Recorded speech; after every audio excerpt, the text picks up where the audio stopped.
Have you ever wondered if Jesus actually claimed to be God? It's one of the biggest questions in history, and the answer might hinge on just two simple words. And honestly, what we're about to uncover could completely change the way you see, well, everything. So let's just jump right in. What if I told you that one simple phrase, just two words, could change everything? It's a bit of a historical detective story, and that's what we're here to solve. All right, first things first, we're going to focus on this one single phrase. It's the epicenter of a debate that has literally shaped the world for 2,000 years. And here they are, two little words, I am. Sounds pretty simple, right? But don't let that fool you. The historical and theological weight behind this phrase, it's absolutely massive. We're about to see just how massive.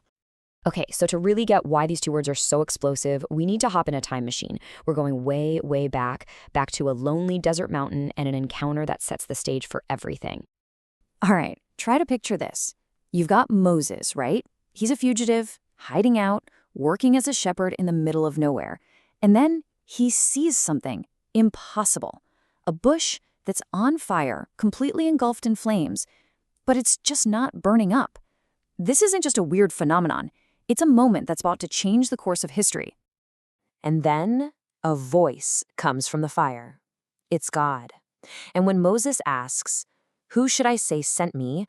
when he asks for God's name, the answer he gets is, "I am who I am." This is it, the great unveiling of the divine name. Now, in the original Hebrew, this is Eyehe Asher Eyehe.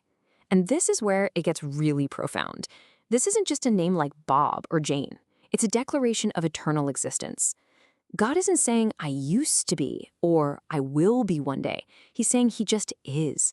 He's timeless. He's self-existent, the ultimate reality. You know, there's actually a fancy theological term for this? Divine aseity. All it means is that God exists because of himself. He doesn't depend on anything or anyone. In fact, it's the other way around. Everything else depends entirely on him. So this name, I am, was incredibly sacred. You just didn't throw it around. Okay, so lock that idea away for a second. Now, let's fast forward hundreds and hundreds of years.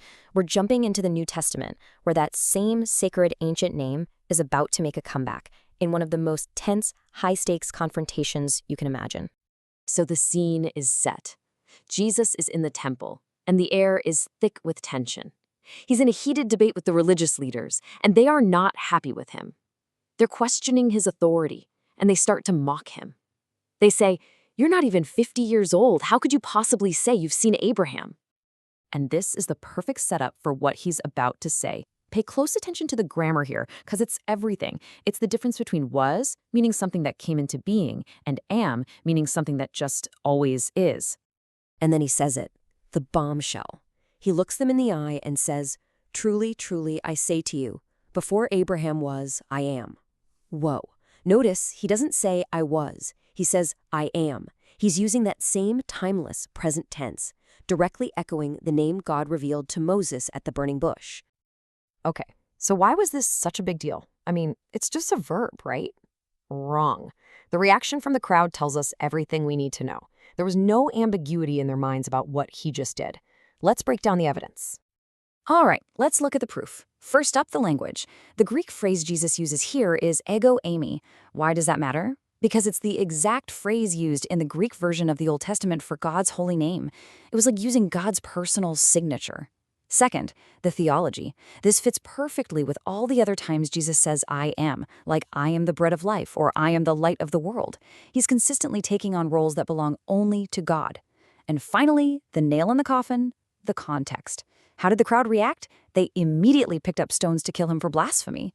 They knew exactly what he was claiming. Theologian J.C. Ryle summed it up perfectly. He basically said that the claim here is that the I am, who led Israel out of Egypt, is the same one who would eventually die on a cross. That connection is just staggering when you think about it.